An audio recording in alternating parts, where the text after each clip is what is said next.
बॉलिवूड इथे काही जण स्वप्न घेऊन येतात आणि तारेहून चमकतात, तर काहींच्या नशिबात अंधार येतो. त्या स्वप्नांचा सूर्य मावळतो. आज आपण जाणून घेणार आहोत अशाच एका अभिनेत्याबद्दल ज्याची सुरुवात मॉडेलिंगच्या दणदणीत यशावरून झाली, पण रुपेरी पडद्यावर मात्र त्याचं नशीब फसवं ठरलं.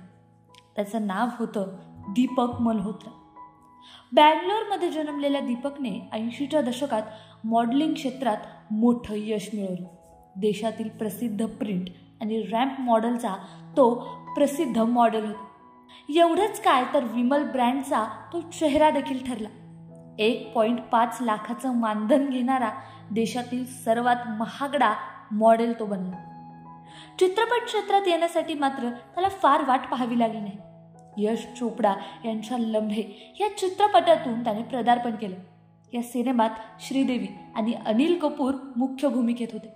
श्रीदेवी यांनी आई आणि मुलगी अशी दुहेरी भूमिका साकारली होती आणि दीपक पल्लवीचा जोडीदार सिद्धार्थच्या भूमिकेत लम्हे चित्रपटात होता. पण हे पदार्पणच दीपकसाठी श्राप ठरले.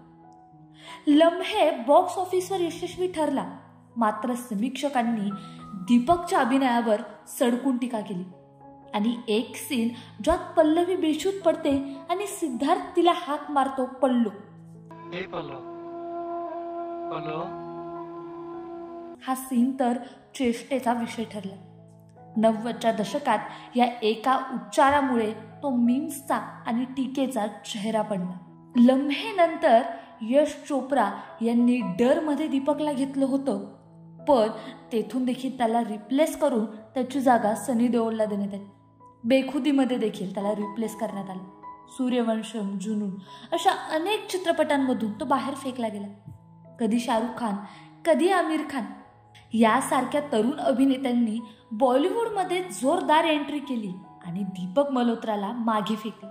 1993 मध्ये दीपकला चित्रपटाची ऑफर येणं बंद झाली आणि त्याची कारकीर्द पूर्णपणे संपली.